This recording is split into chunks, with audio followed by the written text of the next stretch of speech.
This is Chris, the Idaho Painter here on Paint Live TV. I've got another cut-in tip video. Cut-in tips, the most popular tips or most popular videos that I do on Paint Live TV. And I've got a lot of questions in regards to, do I two-coat my cut-ins? Now, I'm working on an accent wall right here, and I've got multiple scenarios on this accent wall. We got a window, we've got beadboard, we've got two edges to our accent wall, and then we got a cut-in right here. So it kind of encompasses all the scenarios you'll run into when it comes to cut-ins. Now I'll address the window first. So we have, you can see I'm keeping my paint about a 1/16 of an inch away from my tape on my first coat. Now, as a professional painter, 99% of the time, we're gonna be two coating our walls. It always takes two coats to cover 100% and give a good quality finish. So we're always accustomed to doing two coats. If you, on your first coat, if you run your paint onto your tape, from your wall to your tape, and you cover that whole area up, what's gonna happen, that's gonna dry. You're gonna put on your second coat, and then you're gonna pull your masking, and that first coat of paint has dried from your tape to your wall. It's going to, when you pull your tape off, it's gonna peel off the paint in certain areas like shark's teeth, and it's gonna leave these jagged edges all over the place. And that's very frustrating, and it's gotta be touched up. And so it's one of the reasons why I teach and coach that we always pull our masking before our paint is dried, and if we're caulking our masking before our caulking dries, because it applies to caulking too.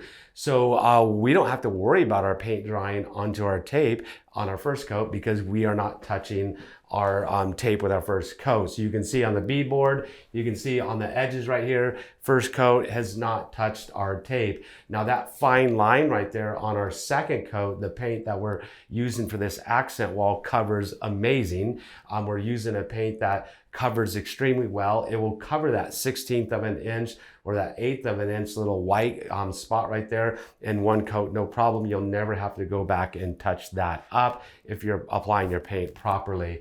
When it comes to the ceiling cut-ins, the ceiling cut-ins a little bit different. We're cutting in, and then we're typically back rolling with a 4-inch roller on our first coat. On my first coat, I am taking it all the way to the ceilings. I know these ceilings, if you're gonna look closely, zoom in on this, they are extremely bumpy, they're extremely crooked. I didn't try to get my ceiling cut-ins perfect on my first coat. My second coat, I'm gonna apply and do my cut-ins on the second coat. I'm gonna touch my tape, touch my ceilings, and then while that's still wet, I'm gonna begin rolling the wall. I'm gonna be overlapping all that while it's wet, and then I'll pull my masking so it will all come off and I won't have any bridging.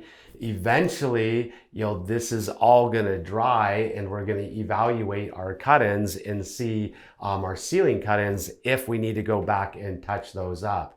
Now, there are scenarios where we're doing our cut-ins, and then we're rolling our first coat on the wall, and then we're doing our cut-ins, and then we're doing our second coat. And people ask me, do you go back and two coat the cut-ins after that? Because typically when I'm doing my ceiling cut-ins themselves, I'm trying to one coat the ceiling cut-ins, but there's always, probably 90% of the time, there's always gonna be touch-ups on the ceiling cut-ins. You don't have to go back and recut it all in and re-roll it with a 4-inch roller, but you'll do touch-ups. And I'm gonna show you what the touch-ups look like. I'm gonna get up right here.